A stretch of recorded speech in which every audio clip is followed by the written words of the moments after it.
ये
रंगमंच कनाडा की सिल्वर जुबली पेशकश आवारगी विद दानिश में आप सबका खैर मकदम।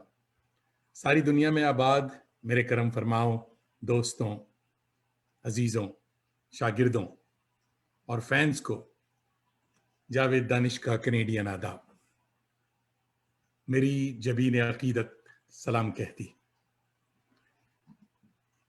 टोरंटो की एक पुरसकून सुबह 14 डिग्री की तमाज़त और मौसम ख़िज़ां मौसम जैसा भी हो बदला करता है।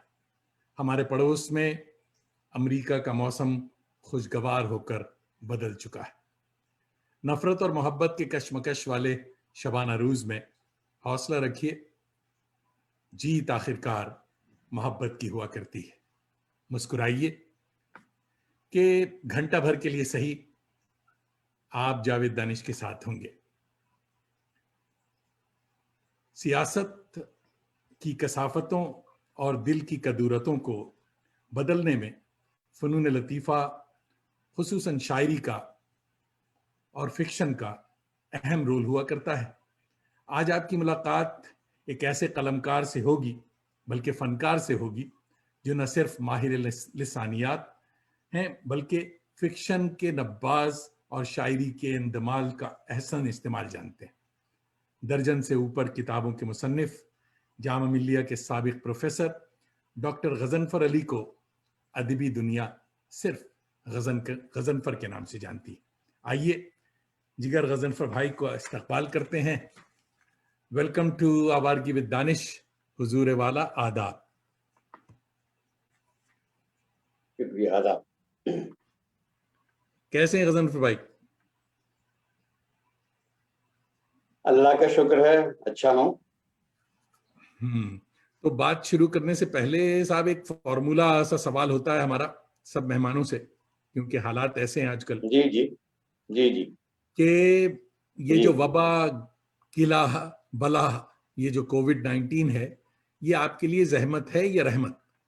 जी क्या है ये? ये रहमत तो किसी भी तरह से नहीं है, ये पूरी दुनिया के लिए जहमत है। और इस बीमारी ने या इस वबा ने पूरी दुनिया को इम्तिहान में डाल रखा है, और इसके आने से ऐसी ऐसी चीजें खत्म हुई हैं जो शायद इससे पहले कभी खत्म नहीं हुई। आपको याद होगा, जदीदियत के रुझान ने कदरें तोड़ दी थी, रिश्ते तोड़ दिए थे, बहुत सी चीजें खत्म कर दी थी, लेकिन रिश्तों को खत्म करने में, कदरों को खत्म करने में बरसों लग गए थे। लेकिन जदीदियत ने जो काम बरसों में किया, कोरोना ने, कोविड ने हफ्तों में कर दिया। आप दो लफ्जों से अच्छी तरह वाकिफ हैं, दानिश्वरी से, क्योंकि आप खुद दानिश हैं, और आवारगी से भी जो आपने खुद की है और लिखी है। कोरोना ने इन दोनों को जद पहुंचाया है। दानिश्वरी भी खत्म हो रही है इसकी वजह से, और आवारगी भी खत्म हो रही है। और इन दोनों की अहमियत मुआशरे में कितनी है, हम और आप अच्छी तरह से वाकिफ हैं। पूरी दुनिया हैरान है, दानिश्वरी फेल है, हैरत ज़दा है कि एक मामूली सा, जिसकी कोई शक्ल नहीं, जिसकी कोई हैसियत नहीं, जो नजर नहीं आती, न दिखाई देने वाली चीज ने दुनिया को उलट पुलट करके रख दिया है। उलट पुलट कर दिया। तो ये जहमत ही जहमत है। मैंने इस कोरोना के जमाने में कई नज़में लिखी, कई कहानियां लिखी, उसके बावजूद इसकी हवलनाकियां, इसकी तबाहियां अपनी जगह किसी के कब्जे में, किसी के तखय्युल में नहीं आ पा रही। आप अंदाजा लगाइए कि इस बीमारी या इस वबा की वजह से मौत का खौफ कितना बढ़ गया है। बल्कि हम ये भी कह सकते हैं कि जिंदगी कभी इतनी प्यारी नहीं थी, इसके आने से बहुत प्यारी हो गई है। यानी हम अपने दोस्त को, अहबाब को, अपने आइज़ा को दरवाजे से बाहर ही टरका देते हैं। अगर वो कोई चीज मोहब्बत से लेके आता है तो हम मुंह घुमा के हाथ में उस चीज को लेते हैं, ताकि ताकि कोई बीमारी ना फैल जाए या आप मतलब उसके जद में ना आ जाए। तो मोहब्बत, दोस्ती, माँ बाप के रिश्ते, मैं एक छोटी सी मैंने एक जो कहानी लिखी मैं बताता हूँ। एक घर में बच्चे बहुत खुश हैं कि अब्बा जो संडे संडे आते थे वो इस कोरोना की वजह से नहीं आ पा रहे। माँ कहती है क्यों भाई? तो वो हर संडे में आके डांटते थे, एक हफ्ते का कोटा पूरा करके जाते थे। माँ हैरत में डूब जाती है कि कोरोना ने जहां और बहुत कुछ नुकसान पहुंचाया है, इस रिश्ते को भी, मोहब्बत के रिश्ते को भी डैमेज करके रख दिया है। तो मेरे ख्याल से या मेरी नजर में इसको हम रहमत नहीं कह सकते। ये और बात है कि इसके आने से बहुत से लोगों ने किताबें लिख दी, बहुत से लोगों ने शायरी कर ली, बहुत से लोगों ने अफसाने लिख दिए, रुके हुए काम बन गए। लेकिन आप अंदाजा लगाइए कि घर में वो औरत जो आज़ादी से रहती थी, उसको एक आज़ादी के कुछ लम्हे मैसर होते थे, जो शौहर की गैर मौजूदगी में वो लम्हे उसे बहुत अच्छे लगते थे।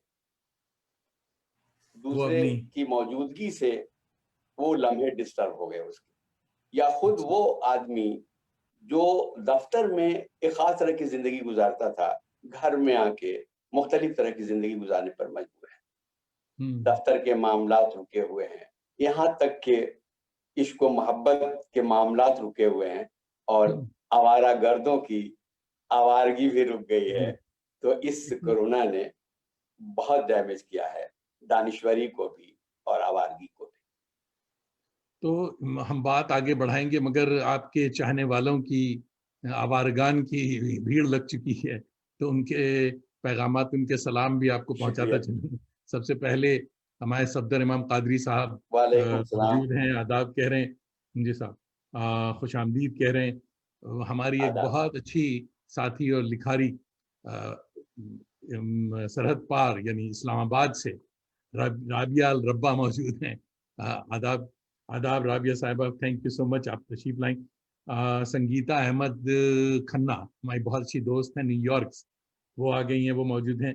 मोहम्मद एम खान साहब दिल्ली से आदाब कह रहे हैं। जुबैर शादाब भाई हैं, आदाब कह रहे हैं। मुश्ताक कादरी, आप जानते हैं, दिल्ली यूनिवर्सिटी मौजूद हैं। आप सबों का जी। हमारे लखनऊ से उमैर मंजर भाई आ गए, और अफजल यूसुफ फुजई हमारे सीनियर अलीगेरियन साथी हैं जो कि टोरंटो से देख रहे हैं। तुफैल अहमद भाई मेरे ख्याल में आजमगढ़ से देख रहे हैं। साइमा खान लाहौर से, माशाल्लाह काफ़ी लोग आ गए आपकी चाहने वाले। जावेद रहमानी भाई देख रहे हैं दिल्ली से, और हबीब निसार साहब माशाल्लाह पहली बार तशरीफ लाए हैं अब हैदराबाद से, और हामिद रजा साहब और अहमद तनवीर, यानी काफ़ी काफ़ी बहुत सारे लोग हैं। तो बात आगे करते हैं साहब। आप एक संजीदा कलमकार हैं और मुस्कुराते भी बहुत संभल संभल कर हैं। तो आपका मगर ऐसे फनकारों का बचपन शौक हुआ करता है, आपका बचपन कैसा था और कहाँ था, बताएं। बचपन बचपन मेरा संजीदा नहीं था। हाँ, इसीलिए बचपन बचपन ही की तरह था। हाँ, बचपन मेरा बिहार के एक जिला है, पहले तो छपरा हुआ करता था, उसका एक सब डिवीजन था गोपालगंज। अच्छा, गोपाल। वहाँ एक गांव चौराव, तो बचपन तो वहाँ बीता। बचपन मुख्तलिफ मराहिल से बचपन गुजरा। हमारे गांव का ये दस्तूर था कि बच्चे को सबसे पहले कायदा हाथ में थमाकर मस्जिद के कोने में बैठा दिया जाता था या किसी हाफिज साहब की कोठरी में, तो मजहबी तालीम हासिल करता था। उसके बाद मजहबी तालीम से फारिग होने के बाद उसको स्कूल भेजा जाता था। जाहिर है कि मेरे साथ भी यही हुआ। पहले मैंने गांव के हाफिज साहब से तालीम हासिल की, कुरान शरीफ पढ़ने की इब्तदा हुई। फिर वहां से मुझे मैं शरारत करने लगा वहां, तो मुझे मदरसे में डाल दिया गया। मदरसे से मैं भाग आता था, एक रोज दो रोज के बाद भाग आता था, क्योंकि वहाँ का खुश्क माहौल और वहाँ की सख्तियां जो है वो मुझे पसंद नहीं थी, मुझे अच्छी नहीं लगती थी, मैं भाग आता। लेकिन मेरी वालिदा मुझे पढ़ाने पर मुसिर थी, तो मेरी बड़ी बहन से कहती थी कि इसको फिर वहां पहुंचा के आओ, 2-3 किलोमीटर दूर। वो हाथ पकड़ के मेरा ले जाती थी, मैं वहां जाता था, एक दिन के बाद फिर भागे आता था। जब ज्यादा सख्ती होने लगी तो वह घर आने के बजाय गिल्ली डंडा खेलने या वो कंचा खेलने के लिए बाहर निकल जाता था, और फिर शाम को मदरसे पहुंच जाता था। तो एक फेज तो ये था, तो मदरसे में मेरा दिल नहीं लगा। उसके बाद या तो शायद घर वालों ने सोचा या पता नहीं क्या हुआ कि मुझे स्कूल में डाल दिया गया। जब स्कूल में मकतब में डाला गया तो मुझे पढ़ाई अच्छी लगने लगी, और पहली ही क्लास में मेरी फर्स्ट पोजीशन आ गई। और जैसे ही दूसरी क्लास पास की तो मुझे टीचर ने भी और घर वालों ने भी समझा कि पढ़ने लिखने में अच्छा है, तो मुझे 5वीं दर्जे में मेरा दाखिला करा दिया गया। फिर वहां से मैं फर्स्ट पोजीशन लेके आया, फिर मिडिल स्कूल पास किया, फिर गोपालगंज में वीएमएच स्कूल हुआ करता था, अब भी है, तो वहाँ हायर सेकेंडरी स्कूल है, तो वहाँ 8वें दर्जे में मेरा दाखिला हो गया। तो बचपन बहुत शरारत वाला बचपन था, लेकिन बचपन ही में यानी 8-10 साल की उम्र में मुझे एक ऐसा फेज आया कि तबलीगी जमात का मुझ पर इतना असर हुआ कि मैं चिल्ले में जाने लगा। अच्छा। और तबलीग में निकलने लगा। खुदा रसूल जन्नत जहन्नम ये सब का डर, खौफ और लालच बहुत ज्यादा होने लगा। तो उससे मैं डिस्टर्ब हो गया, यानी एक तरह से तवाजुन मेरा बिगड़ गया, और जिसकी वजह से मुझे बड़ी परेशानी हुई, घर वालों को ज्यादा परेशानी उठानी पड़ी। इस चक्कर में फिर पीरों के दरवाजे को चौखटों पे जाना पड़ा। किसी पीर ने कहा कि जिन्नात है, किसी ने कुछ कहा, किसी ने कुछ कहा। तो बचपन इस तरह से गुजरा। लेकिन शरारतें जो है वो हर जगह, मजहब के यानी मजहब के जमाने में भी, मजहबी दौर के वक्त भी जो बचपन की शरारतें थी वो दूर नहीं हुई, खत्म नहीं हुई। यानी एक तरफ मैं जमात में भी जाता था, और दूसरी तरफ जो थावे का मेला लगता था, उस मेले में जो तरह तरह के तमाशे होते थे, उन तमाशों को भी भाग के देखता था। फिल्म देखने का भी चस्का था, तो फिल्म यानी इस तरह से फिल्म देखते थे हम हाई स्कूल में कि अगर रमजान का जमाना है तो रोजा रख के फिल्म देखते थे, और जब अजान का वक्त होता था तो उसमें से निकल आते थे पकौड़ी खा के, पानी पी के, फिर फिल्म देखने अच्छा। बैठ जाते थे। तो बचपन इस तरह से गुजरा। बहुत अच्छा, बहुत अच्छा। देखिए लिखने साहब, और का बहुत सारे शौक भी मुझे बहुत बचपन में तो जी। हाँ, मैं पूछ रहा हूँ, उसके अ, उसके ऊपर हम आएंगे। अ, और उम, जी कुछ नए दोस्त शामिल हुए। रेशमा परवीन, डॉक्टर रेशमा परवीन लखनऊ से देख रही हैं। रेशमा साहिबा आदाब। और मासूमा रू जी वाला जी हमारी जी दोस्त हैं, बहुत अच्छी, बॉम्बे से आदाब। देख रही हैं। और आपको भी आदाब। और जनाब वसीम मलिक सूरत जो हैं वो शामिल हुए हैं। नदीम जिलानी भाई मेरे ख्याल में दोहा कतर से, आदाब। या आजकल लंदन में है, मुझे नहीं पता। इनके पास 2 पासपोर्ट है। और मोहम्मद मुर्शिद देख रहे हैं, वाह माशाल्लाह। सहर अंसारी साहब आए हैं, आदाब सहर साहब। और मेरे ख्याल में कराची से सहर अंसारी साहब आदाब। देख रहे हैं, आदाब। आपको आदाब कह रहे हैं। जी असना बदर साहिबा बहुत अच्छी नज़मों की शायरा हैं माशाल्लाह, जिद्दा से देख रही हैं जी साहब, तो आदाब। ये बड़े अच्छे अच्छे साथी जमा मेरा हुए हैं। मेरा और आदाब अभी कहिए इन लोगों हाँ, आप सबों को गजनफर भाई भी आदाब कह रहे हैं। और भी मदरसे के अलावा भी दिलचस्पियां हैं, जिसकी बातें आप सुनेंगे अभी गजनफर भाई से।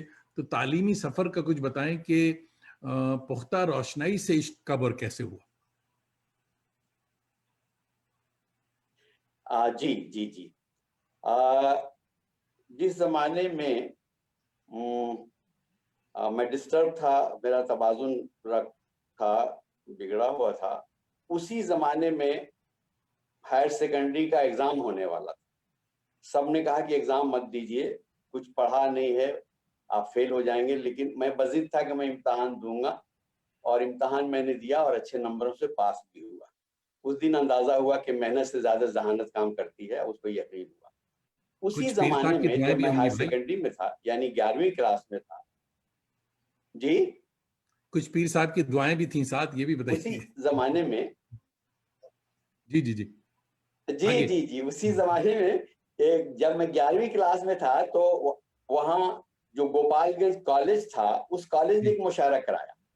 और उस अच्छा। मुशायरे में एक मिसरा दिया गया, इस तरह उस पे गजल कहनी थी। हम्म। तो इत्तेफाक से किसी ने मेरा नाम लिखवा दिया था, जबकि मैं शायर और नहीं था। मैं शेर जरूर महफिलों में सुनाता था, दूसरों के शेर मुझे अच्छे लगते थे, मैं कलेक्शन अच्छा था मेरे पास। खैर, मेरे पास मिसरा आया और कहा गया कि आपको गजल मुशायरे में शिरकत करनी।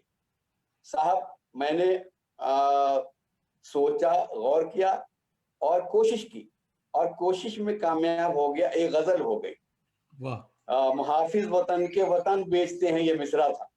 अच्छा, उसमें मैंने गिरह याद है आपको। लगाई जी थी जी। कि शहीदों के खूनी कफन बेचते हैं। तो ओहो। खैर, ये पहली गजल थी मेरी, और कुछ दाद मिली तो शौक बढ़ा, और एक दो गजलें और कहीं। लेकिन उस जमाने में कोई बाकायदा ऐसा शायर नहीं था वहां पर आसपास में जिससे मैं इस्लाह लेता। कुछ दूरी पर, 3-4 किलोमीटर दूर, एक साबिर रूमानी साहब होते थे, वो शायरी करते थे। तो एक आध गजलें मैंने उनको दिखाई, उन्होंने इस्लाह की।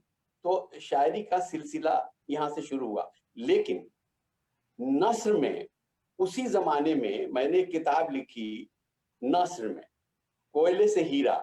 ये एक ड्रामा था। ड्रामा था आपका, जी। उर्दू में शाये कराने की सहूलत उस शहर में नहीं थी, तो कुछ दोस्तों ने मशवरा दिया कि इसे हिंदी में छपवा लो। हिंदी में जब मैंने उसे लिख लिया, हिंदी आती थी, तो उसी जमाने में राज बाल कल्याण परिषद पटना का एक अफसर आया हुआ था, और उससे हमारी मुलाकात हो गई इत्तेफाक से, एक दोस्त की मार्फत। उसने कहा कि तो अच्छा लग रहा है ड्रामा, आप मुझे दे दीजिए, मैं इसको राज बाल कल्याण परिषद पटना से छपवा देता हूँ। चुनांचे राज बाल कल्याण परिषद पटना ने उसे छाप दिया। बदकिस्मती ये है कि उसकी एक कॉपी भी मेरे पास मौजूद नहीं है। तो हम्म। उसमें वो मतलब पहली जो मेरी पक्की रोशनाई वाली तख्लीक है, वो कोयले से हीरा, जो एक ड्रामे के फॉर्म में है, और जो अब मेरे पास मौजूद नहीं है। ये हम्म। सिलसिला शुरू हुआ। उसके बाद मैं हाई स्कूल से, हायर सेकेंडरी से, फिर मैं बीए में पहुंच गया वहीं गोपालगंज कॉलेज में। और वहाँ की जो लिटरेरी या कल्चरल जो एक्टिविटीज थी, जो सरगर्मियां थी, उनमें मैं हिस्सा लेने लगा, और कुछ तकरीरें करने लगा, कुछ छोटे छोटे मज़ामीन लिखने लगा। लेकिन बाकायदा शायरी की शुरुआत या नसर निगारी की शुरुआत नहीं हुई। जब मैंने बीए कर लिया और उसके बाद दाखला मेरा जयप्रकाश मोमेंट के ज़माने से थोड़ा पहले मुजफ्फरपुर कॉलेज में हो गया, एमए में। वहाँ मैंने अपनी पहली कहानी लिखी और उस कहानी का उन्वान था टेरी कॉट का सूट। और ये कहानी मेरी छपी थी दिल्ली के एक रिसाले में। उस रिसाले का नाम था बढ़ते कदम। बढ़ते कदम। उसके बाद वहीं फिर एक और कहानी लिखी खला, जो बाद में मैंने उसे दिल्ली रेडियो स्टेशन से भी वो कहानी मैंने पढ़ी और वो कहानी फिर 20वीं सदी में छपी। हुआ ये कि जेपी मूवमेंट में यूनिवर्सिटी बंद हो गई। यूनिवर्सिटी बंद हो गई, हम लोग घर आ गए। हमारे एक दोस्त है नसीम आलम, यहाँ डॉक्टर है अलीगढ़ में, आप जानते हैं, आप ही के जमाने में थे। तो उन्होंने मेरा फॉर्म अलीगढ़ में भर दिया था एमए में। दाखला मेरा अलीगढ़ एलएस कॉलेज में हो चुका था, लेकिन यूनिवर्सिटी बंद हो गई, फॉर्म भर दिया था। मेरा सिलेक्शन हो गया था, मेरा नाम लिस्ट में आ गया था और नसीम ने कहा कि भाई तुम्हारा हो गया दाखला, तुम चलो। मेरे पास पैसे नहीं थे। अच्छा, मेरे वालिद सख्त मुखालिफ अलीगढ़ के, वो दो चीजों के मुखालिफ थे, एक उर्दू के मुखालिफ थे और दूसरे अलीगढ़ के मुखालिफ थे। अच्छा। और मैं बजिद कि मैं उर्दू से एमए करूंगा, एमए उसके लिए तो वो मान गए थे। अलीगढ़ कहा कि ठीक है, अलीगढ़ न जाइए, उर्दू में एमए में दाखिला ले लीजिए। तो खैर ले लिया। अब अलीगढ़ भी आना पड़ा मुझे। जब अलीगढ़ में आया तो मुजफ्फरपुर में जो मनी ऑर्डर आते थे वो बंद हो गए अलीगढ़ में। और इस तरह से कई महीनों तक वाली साहब नाराजगी की वजह से मनी ऑर्डर ना भेज सके। लेकिन अलीगढ़ उस जमाने का अलीगढ़ कमाल का अलीगढ़ था साहब। 70 रुपये में एडमिशन दाखिला सब हो गया और 6 महीने तक, बल्कि 1 साल तक 1 पैसा नहीं देना पड़ा। ड्यूज पर हम खाना खाते रहे और पढ़ते रहे। आखिर में ड्यूज क्लियर करके फिर इम्तहान आदमी देता था। तो खैर, मैं 1 महीना बाद अलीगढ़ में पहुंचा था। मैं अच्छा खासा सेमेस्टर सिस्टम था, पढ़ाई का नुकसान हो चुका था। जब मैं क्लास में पहुंचा तो मेरे उस्ताद ने पूछा कि देर क्यों हो गई, आप तो 4-5 दिन पहले आ गए थे। तो मैंने उनसे कहा कि मुझे सर्दी हो गई थी। इस पर वो मुस्कुराए और क्लास में एक कहकहा लगा। मैं सोचने लगा कि ये कहकहा क्यों लगा। तो नहीं, सर्दी हो गई थी मैंने कहा था। तो बाद में पता चला कि भाई यहाँ सर्दी जो है होती है, बिहार में होती है, यहाँ नहीं होती। मुझसे गलती हो गई थी। उस दिन मैंने तय किया कि मैं कुछ करके दिखाऊंगा। और जो पहले सेमेस्टर का रिजल्ट आया तो मेरी पहली पोजीशन थी। वालिद को भी खबर पहुंची। वालिद साहब ने ये खबर सुनी तो उनके मनी ऑर्डर का सिलसिला जो रुक गया था वो जारी हो गया। तो इस तरह से मैं वहां से बिहार से अलीगढ़ आ गया। और अलीगढ़ में आने के बाद मुझे एक ऐसा उस्ताद मिल गया। मैं उसकी बात करूंगा, मैं जानता हूँ आप किसकी बात करने जा रहे हैं। एक सेकंड, बेटे की तरह बाद में हो। एक मिनट जी। अलीगढ़ की बात हो रही है। नस्तरन फतीही साहिबा अलीगढ़ से शामिल हुई हैं, आदाब। और आपको याद कर रही हैं। दोहा कतर से हमारे शाहबुद्दीन भाई आपको सलाम कह रहे हैं। और नाहिद सुल्तान मिर्जा साहिबा शामिल हुई हैं, उनको आदाब। दोहा कतर से ही मेरे ख्याल में मोहम्मद नबी वापस अब अलीगढ़ आ गए। अलीगढ़ से आपको याद कर रहे हैं मोहम्मद नबी भाई। और शोहेब गाजी साहब देख रहे हैं, वो आदाब कह रहे हैं। महमूद अहमद हमारे बहुत अच्छे दोस्त न्यूयॉर्क से देख रहे हैं। महमूद अहमद साहब हमारे शाहिद अहमद देलवी के साहबजादे। जफर इमाम कादरी साहब बेतिया से देख रहे हैं। तो सारे दोस्त अहबाब काफी आपके चाहने वाले जमा हैं। तो अलीगढ़ की बात हो रही थी 1974 में। सबको मेरा सलाम, आदाब। सबों को सलाम। हमारे किबला गजनफर साहब सबको याद कर रहे हैं, सबों को सलाम कह रहे हैं, शुक्रिया कह रहे हैं। तो अलीगढ़ की बात हो रही है साहब। 1974 में हम भी अलीगढ़ की खाक छान रहे थे, आप भी थे वहां। उस्तादों की नजर आप पर रुकी हुई थी।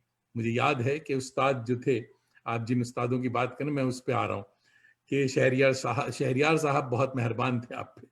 तो कुछ उस दौर की बात आप बताइए। जी जी। वो अलीगढ़ का जो वो दौर था और अलीगढ़ का जो इमेज था, यानी जो इमेज लखनऊ का दास्तानों को पढ़ने के बाद उर्दू वालों के जहनों में बनता था, वही इमेज अलीगढ़ के बारे में सुन के हमारे जहन में भी बना था। बिल्कुल। तो अलीगढ़ आने की बड़ी ख्वाहिश थी कि किसी तरह से अलीगढ़ में दाखिला हो जाए, और ख्वाहिश पूरी हुई, दाखिला हो गया। थोड़ा सा हिस्सा बता चुका हूं मैं कि कैसे मैं एक महीने बाद आया, एडमिशन हो गया, तो क्या क्या दिक्कतें हुई और किस तरह से रिएक्शन था। लेकिन यहाँ का माहौल बहुत रास आया, और इत्तेफाक से जो मुझे असातिज़ा मिले, चाहे वो शहरियार हों, चाहे वो खलीलुर रहमान आज़मी हों, चाहे वो नसीम कुरैशी हों, चाहे काज़ी अब्दुल सत्तार हों, चाहे नादिर अली खां हो, सब मोहब्बत करने वाले उस्ताद थे और दिल से मोहब्बत करते थे अपने शागिर्दों से। ऐसा ज़माना मैंने अलीगढ़ जैसा माहौल मैंने कहीं नहीं देखा। मैं तो वहां से आया था जहां उस्ताद और शागिर्द के दरमियान एक बड़ा फासला होता था। पढ़ाई के अलावे या क्लास के अलावे कहीं गुफ्तगू नहीं हो पाती थी, और लड़कियां भी एक कोने में बैठती थी, उनकी शक्ल भी ठीक से हम लोग नहीं देख पाते थे। यहाँ आने के बाद लड़कियां भी साथ में पढ़ रही हैं, लड़के भी साथ भी पढ़ रहे हैं, तो एक बहुत कॉर्डियल एटमॉस्फेयर यहाँ पैदा हुआ। फिर उस जमाने में इंट्रोडक्शन का जोर था। इस इंट्रोडक्शन ने बहुत फायदा पहुंचाया। यानी अगर हमारे अंदर किसी किस्म का दब्बूपन था तो वो निकल गया, अकड़ थी तो वो भी निकल गई। तो हमारे साथ भी ये हुआ कि इस इंट्रोडक्शन ने हमें बहुत मजबूत कर दिया। फिर यहाँ की जो रवायतें थी, उन रवायतों ने बहुत फायदा पहुंचाया। एक बात मैं करना चाहता हूँ कि अलीगढ़ में जो यूपी से बाहर के लड़के आते थे, खासतौर से बिहार के, तो वो ज्यादातर उनकी कोशिश होती है कि वो अपने लोगों में रहें, यानी बिहार के लोग के कमरों में रहें। नतीजा ये होता है कि 4-5 साल रहने के बाद भी उनके अंदर से बिहारियत नहीं जाती, वो उनका लहजा उसी तरह से रहता है। हम लोगों को हमें एक बड़ा फायदा ये हुआ कि हमें जो कमरा मिला उसमें मेरे अलावे सारे गैर बिहारी थे, तो बिहारियत धीरे धीरे खत्म हो गई, और यहाँ की कुछ खूबियां पैदा हो गई। मैं इसातिज़ा पर आ रहा हूँ। जो इसातिज़ा थे वो उनकी मोहब्बत का, या 3 वाक़या छोटे छोटे सुनाता हूँ, आपको अंदाजा हो जाएगा कि किस तरह के उस्ताद थे। मुझे स्कॉलरशिप मिलना था क्योंकि मेरे तमाम पेपर, एमए करने के बाद तमाम मेरे सबसे ज्यादा पेपर थे। लेकिन आप जानते हैं कि अलीगढ़ में एक अलीगढ़ की खूबी या खामी जो भी कह लीजिए, मक्खन बाजी, उसकी वजह से वो स्कॉलरशिप किसी और को दे दी गई। लेकिन सदर साहब को एहसास हुआ कि गजनफर के साथ नाइंसाफी। उन्होंने मुझे बुलाया, अब बुला के मुझे एक किताब दी, अल हुकूक वल फराइज़, डिप्टी नज़ीर अहमद की, और कहा कि गजनफर साहब, इसमें जो अल्फाज हैं इसकी फरहंग तैयार कर दीजिए, और हर महीने मुझसे, उस जमाने में 200 रुपये स्कॉलरशिप होते थे कि 200 या 400, हर महीने 200 रुपये मुझसे ले लिया कीजिए। चुनांचे वो किताब में ले गया। हर महीने वो मुझे बुला के 200 रुपये पकड़ा देते थे, और 2 साल में एक बार भी नहीं पूछा कि आपने क्या लिखा, क्या पढ़ा। दरअसल वो जो कमी रह गई थी, या उनकी कलम से जो एक फैसला हो गया था, उसकी वो तलाफी कर रहे थे। यानी वो अल हुकूक वल फराइज़ के हवाले से अपना फर्ज वो निभा रहे थे। अब एक दूसरा वाकया सुन लीजिए। नहीं, ये जमाने में मेरा हेड ऑफ द डिपार्टमेंट कौन थे? खुर्शीदुल इस्लाम साहब थे। खुर्शीदुल इस्लाम साहब, हाँ जी, हाँ जी, प्रोफेसर खुर्शीदुल इस्लाम, ये उनकी बात मैं कर रहा हूँ। हाँ, लंदन से आए हुए थे, जो लंदन में भी रहे जी। उसी जमाने में नादिर अली खां साहब थे। नादिर अली खां ने भांप लिया या ताड़ लिया कि गजनफर कुछ परेशान है क्योंकि मनी ऑर्डर नहीं आ रहा था। एक दिन उन्होंने मुझे एक लिफाफा पकड़ा दिया और कहा कि गजनफर साहब, ये आप घर ले जाके खोलिएगा। मुझे लगा कि ये तबलीगी जमात का कोई दावतनामा है, क्योंकि वो तबलीग की दावत दिया करते थे, किसी चिल्ले में जाना होगा तो मुझे क्लासरूम में दिया तो मुनासिब नहीं समझा, खोल के थे। अब जो मैंने घर ले जाके, कमरे पे ले जाके उसको खोला तो मालूम है कि उसमें हरे हरे कई नोट थे। अब क्लासरूम में जब मैं बैठूं तो वो अपनी नजरें चुराएं मुझसे कि कहीं ये शुक्रिया ना अदा कर दे। तो इस तरह के हमारे उस्ताद थे। फिर जब मैं बीमार पड़ा, मुझे जॉन्डिस हुई, तो अतीक अहमद सिद्दीकी अपने घर से खिचड़ी पकवा के हॉस्पिटल ले गए मुझे देखने के लिए। रोजाना खलील रहमान आजमी जाते थे देखने, रोजाना शहरियार जाते थे देखने। और मेरा जो अपॉइंटमेंट हुआ अलीगढ़ में, उसमें भी शहरियार का बहुत बड़ा रोल था, और उनकी वजह से मेरा अपॉइंटमेंट हुआ। तो कहने का मतलब ये कि इसातिज़ा और तलबा में दूरी नहीं थी। फिर एक और दिलचस्प वाकया मैं बताता हूँ आपको। मेरा अपॉइंटमेंट अलीगढ़ में हो गया, मैं लेक्चरर हो गया। उसी जमाने में मेरे एक दोस्त हैं खुर्शीद अहमद, वो पहले लेक्चरर हो गए थे, बाद में उनकी लेक्चरशिप जाती रही, वो घर चले गए। जब मेरा अपॉइंटमेंट हो गया तो मैं घर गया और मैं उनको ले आया कि भाई आप मेरे साथ चलिए, रहिए, खाइए पीजिए मेरे साथ। फिर उनको पता चला कि कोई कानून ऐसा आया है कि अगर कोई यहाँ पहले से पढ़ा चुका है तो कोई रिप्रेजेंटेशन दे सकता है, तो कुछ उसका हो सकता है। खैर मैंने उनकी मदद की और उनका अपॉइंटमेंट हो गया। जब उनका अपॉइंटमेंट हो गया, उस सूरत में मैं चूंकि जूनियर मोस्ट था तो मेरा अपॉइंटमेंट खत्म हो गया, मैं बेकार हो गया। लेकिन उसी जमाने में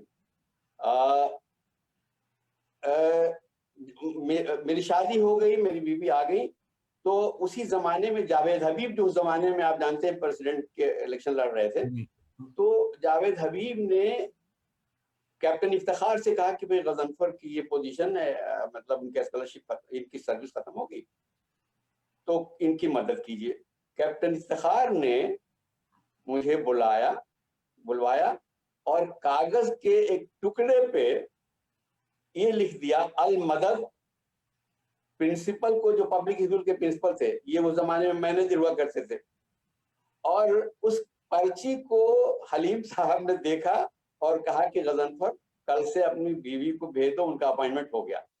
ये अलीगढ़ ही एक जगह है जहां एक पर्ची पर सिर्फ एक आधे जुमले से अपॉइंटमेंट होता था। फिर मेरा बीवी का अपॉइंटमेंट हो गया। उसी 3-4-6 महीने के बाद उन्होंने तय किया कि आप बीएड कराएंगे इन लोगों से और इनको परमानेंट कर लेंगे। उसी जमाने में मेरा appointment as a gazetted officer हो गया शिमला में। और जिस दिन मुझे अपॉइंटमेंट लेटर मिला, मैं भागा स्कूल गया और हलीम साहब से कहा कि मेरी बीवी की छुट्टी कर दीजिए, वो नौकरी नहीं करेंगे। क्यों? हम तो उनको परमानेंट करने वाले थे। कि नहीं, अब तो मुझे नौकरी मिल गई, मैं, आप क्या कर रहे हैं? उन्होंने कहा। तो मैंने कहा कि मैं भी अलीगढ़ का प्रोडक्ट हूँ और मुझे भी अलीगढ़ की रवायतें बहुत अजीज हैं, मुझे अब नहीं चाहिए, जरूरत नहीं है, अब मैं 1-आध महीने में जाके ज्वाइन कर लूँ। तो उस जमाने का अलीगढ़, आप तो उस जमाने में थे, हम लोग आपको देखते थे, आप चूंकि ज्यादा नुमाया थे क्योंकि आप ड्रामा कलम में थे, हम लोग सिर्फ महदूद हलकों में शायरी और अफसाना निगारी वाले बज़ में जाते थे, लेकिन आपको यूनिवर्सिटी के ज्यादा लोग। लेकिन मैं उस जमाने से, जब आपकी पहली किताब आवारगी जाने के बाद जब छपी, उस जमाने से मैं आपको जानता हूँ, और आपके कारनामों सब से, अलीगढ़ की आपकी आवारगियों क्या से यादें सबसे आपने वाकिफ सब होता अलीगढ़ की। मेरे ख्याल में एक गुफ्तगू तो सिर्फ अलीगढ़ की होनी जी। चाहिए, किताब की नहीं, सिर्फ अलीगढ़ की एक गुफ्तगू होनी मैंने चाहिए। एक मैंने एक किताब लिखी, देख ली दुनिया हमने शहरियार के मिसरे का एक टुकड़ा मिसरे पे है, जी। उसमें ये हाँ हाँ, तफसील से अलीगढ़ के बारे में मैंने, भाई वाह वाह, वो किताब आई है ये नहीं आई? बहुत जल्द छपने वाली है किताब, आई, अच्छा ठीक है। अभी आने बहुत वाली नए, है, कंपोज हो चुकी है, बस प्रेस को जाने वाली। मुबारक। बहुत सारे नए साथी शामिल हुए हैं। सबसे बड़ी बात ये, अलीगढ़ मुबारक नाम, मेरे ख्याल में शाफिक किदवाई भाई शामिल हुए हैं। शाफिक किदवाई साहब आदाब। और शाफिक देख रहे हैं, अतर खान मेरा हमारे दोस्त हैं आदाब, मेरा टोरंटो से, सलाम। आपको सलाम कह रहे हैं सबों को। फसीर रहमान खान साहब देख रहे हैं। शकीलुज्जमा हबीब कलकत्ते से देख रहे हैं, आदाब। मोहम्मद मुर्शिद देख रहे हैं और फरमा रहे हैं कि आज भी वैसे असातिज़ा इस दौर के तलबा को मिलते हैं। ज़रूर मिलते हैं साहब, मुझे पता है मिलते हैं, हम लोगों को मिले। तो आपने मुझे बिल्कुल नॉस्टैल्जिक कर दिया, मैं कहीं का कहीं पहुंच गया।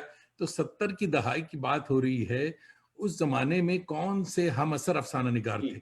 यानी तरक्की पसंद वाले तो सारे हम लोगों ने पढ़े, मैं तो अपने लोगों सर्किल का। अलीगढ़ में जी, मैं 74 में आया था हम्म, और उस जमाने में अजीब इत्तेफाक है कि अलीगढ़ में शायरों का भी एक बड़ा ग्रुप जमा था और अफसाना निगारों का भी एक बड़ा ग्रुप जमा था।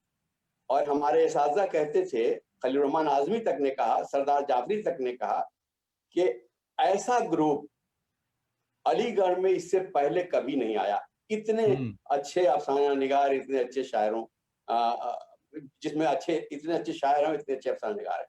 और मुझे याद है खलील रहमान आज़मी ने एक महफिल में कहा था कि ये नौजवान जो हमारे शागिर्द शेर कह रहे हैं, हम्म, ऐसे शेर हम लोग इस जमाने में इस उम्र में नहीं कहते थे। ये खलील रहमान आज़मी जो जिनका बड़ा एक-एक बड़ा लफ्ज़, चेहरा। एक-एक जुमला मायने रखता था।